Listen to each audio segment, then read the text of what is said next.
Tonight, Troy University is looking for some students to help incoming freshmen this summer. Plus, a chef from a different country visits Troy. TrojanVision Nightly News starts now. From the high-definition digital production center on the Troy campus, with news from Troy University locations around the world, this is Troy TrojanVision Nightly News. Hello, welcome to Troy TrojanVision Nightly News for February 5th, 2014. I'm Jamarlo Phillips. And I'm Caitlin Crow. Thank you for joining us this evening. Well, yesterday, Troy University students elected some new senators to fill vacated seats in Troy Student Government Association. Those new senators participated in their first Senate meeting of the semester last night. Xavier Harris has the story. Troy held their elections for the 2014 year. Briefly after their elections was their weekly meeting discussing old and new business, with some of the new elected senators present. Tonight, basically, we're just beginning our new semester. Even though it's later in the semester, we have new senators tonight. We're discussing our new upcoming executive elections, which will take place 2 weeks from tomorrow. Also just updating the student body that the rec center proposal is still in the works. A few updates on parking and also encouraging students to attend Higher Education Day. And what is Higher Education Day, might you ask? Higher Education Day is a day for us as Troy students to go to the state capitol and have our voices heard that we would like more funding for not only Troy University, but all 13 of Alabama's public universities. One student explains why he feels students should come out and support SGA in the Higher Education Day rally. It's an old-style rally. What we're doing, we want our legislators to know what we're here about. We want them to know that we care, and that sometimes we're not fully satisfied with the budget. And one big incentive that may encourage students to attend. There will be a university excuse on that Thursday, I believe, so it'll be a great time. I encourage everybody to come out and bring a friend. Xavier Harris, Troy, TrojanVision News. The SGA meets every Tuesday at 6:30 in Trojan Center, room 119. Troy University is looking for students to spend the summer helping high school graduates make the transition to college. Haley Greathouse takes a look at what it takes to become an impact leader. Every summer, Troy University holds Impact, a 2-day orientation for incoming students. 8 freshmen and 2 transfer sessions will be held throughout the summer. But to make this possible, you need leaders, and it is time to choose the 2014 Impact leaders. We're going to pick 14 leaders who are, it's going to be a diverse group. We're going to have students who are freshmen, sophomore, juniors, and seniors. We're going to have students from different majors and different backgrounds, and that's kind of the beauty of it. We want students who are from different backgrounds, and so that they can answer any and all questions that our incoming students may have. Besides an application, what does it take to become an impact leader? Once the applications are turned in, the students will sign up for an interview. The first round of interviews is a panel interview, and there'll be 3 people interviewing. They'll have 4 people being interviewed. There's a second round of interviews where it's just a one-on-one interview, so that's a little more intense than the first round, but still, so the 2 rounds of interviews, and then we'll decide who our impact leaders will be from that. Although the first interest session has passed, there will be another one held on Thursday, February 6th. The interest meeting is at 5:30 in the admissions office, and at that meeting we'll go over more in-depth details about what it takes to be an impact leader. We'll also cover some interview etiquette and then the summer schedule and just everything that's going to be involved so that our students know exactly what they're going to be applying for. And Dash says that being an impact leader is a memorable experience. I was an impact leader back in 2007, and now that I'm in charge of it, it's a great experience from both sides of it. It's one of the most memorable summers I've ever had during my career at Troy University as a student, and now also as a staff member. Haley Greathouse, Troy, TrojanVision News. For anyone who is interested in becoming an impact leader, applications are available in the admissions office, and there will also be an interest session in the admissions office tomorrow at 5:30 p.m. Well, Caitlin, students who were feeling a little adventurous had the chance to taste foods with a bit of a Canadian twist. That's right, DeMarlo. A Sodexo chef is on Troy's campus cooking food some of us might not be used to. Courtney Addison shows us more. Troy University welcomed Canadian chef Antonio Oliveira to show off some of his hometown dishes. Faculty and staff had the chance to experience the cuisine Tuesday for lunch, and students had their opportunity to step out of their comfort zone on Tuesday night in Saga. Oliveira says no one should be afraid to try new things. It's all about Like this university, I believe it's a multicultural university, so there's all kinds of ethnic backgrounds. And even in the kitchen alone, like there's at least a dozen different backgrounds in there. So everybody's got their own take on a specific meal.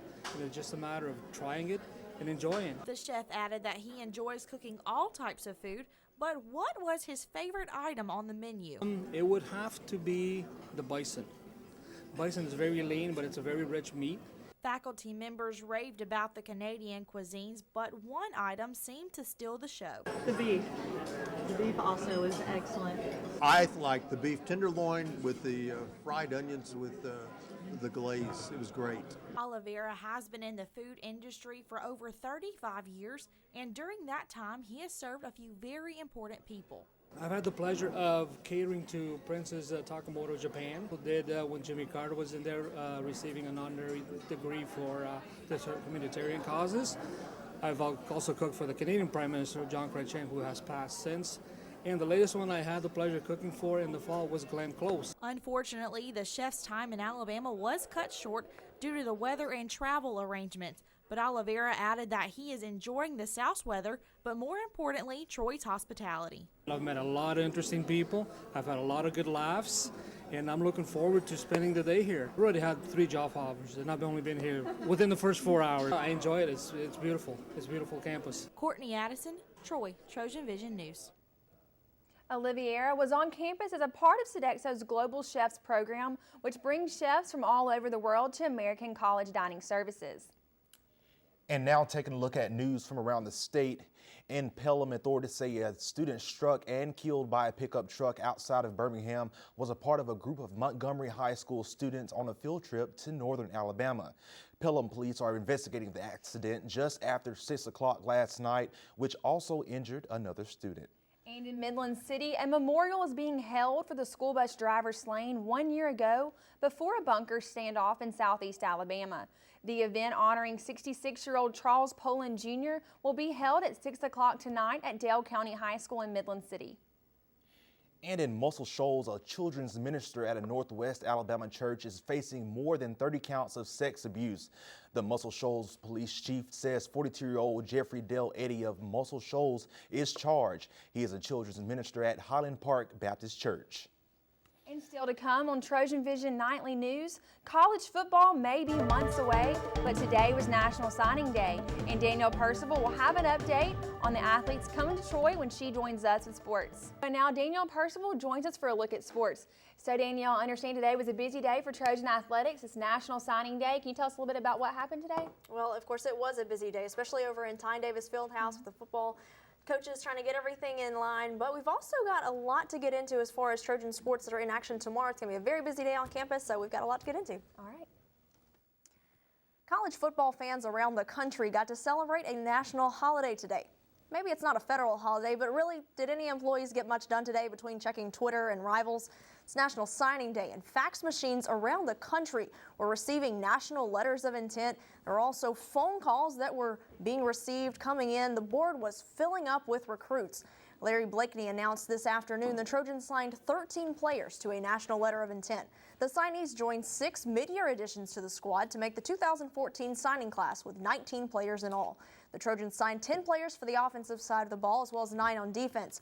12 future Trojans are coming with experience at the junior college level, and head coach Larry Blakeney says those players can make an impact this season. We felt like we needed some immediate help in certain positions on defense and offense, and we found the answer to what we think is the answer to our needs at the community college level. And some of those guys are guys that we recruited when they were high schoolers, and then we placed them or kept up with them. The Trojans will begin spring practice on February 24th, and the annual T-Day game will be on March 29th. Well, they say that diamonds are a girl's best friend, and I should know. If that's the case, then the softball team will say hello to a new best friend tomorrow as the Trojans start their season in a brand new stadium with a brand new playing surface. But they'll be playing an old familiar opponent. The Auburn Tigers are coming to Troy to christen the newly renovated Trojan softball complex tomorrow afternoon. The newly renovated complex underwent a $3 million refurbishing in the offseason. The renovations included lowering the field for better sight lines and replacing the outfield grass with artificial turf.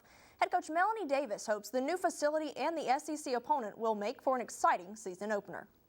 We're really excited about having them come to town. Obviously, people enjoy coming out anytime we can bring an SEC opponent to town, and we feel like a lot of folks will come out that day. We hope we have good weather. You never know in February, but irregardless, there'll be two great softball teams on the field squaring off to start the new era of this new facility.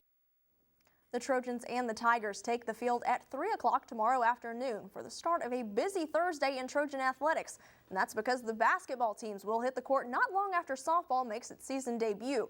For the women, they are coming off one of the biggest victories of the year. Saturday night, the Trojans defeated the league-leading Red Wolves of Arkansas State. The women have now won 3 of their last 4 and have the chance to start building another win streak tomorrow night.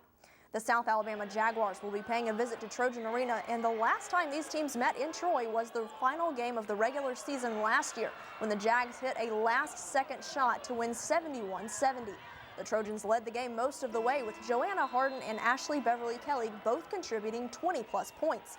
Harden is the leading scorer on the team this season, averaging 25 per contest, with Beverly Kelly behind her contributing just over 13 per outing. The Trojans are 3-6 in conference play, while the Jaguars enter Thursday night with a 5-4 record in the Sun Belt. Though the Jags post a better conference record, these teams both have 7 wins overall, with Troy having played once more than South Alabama. The Jaguars won their last outing as well, with a 61-56 victory over UALR at home. These teams will meet inside Trojan Arena tomorrow night with tip-off at 5:15.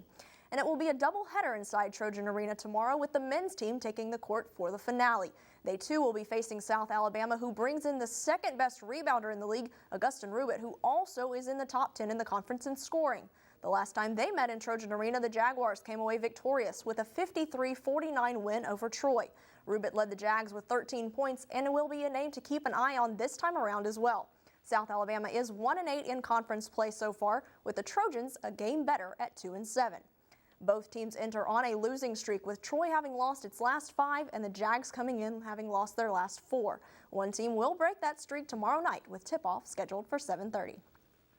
So Jamarlo, Caitlin, it's going to be a very busy day tomorrow with lots of Trojan sports, especially in the evening, all on campus. So Trojan fans really have a great opportunity to get out there and get things started for the softball team, really give them a great welcome with that new stadium and really kick things off the right way. This is an opportunity for us to get to visit the stadium right now, so I encourage all Trojan fans to come out. Absolutely. It's against a rival as well, so it would be a great opportunity. Thanks, Danielle. Thanks, guys.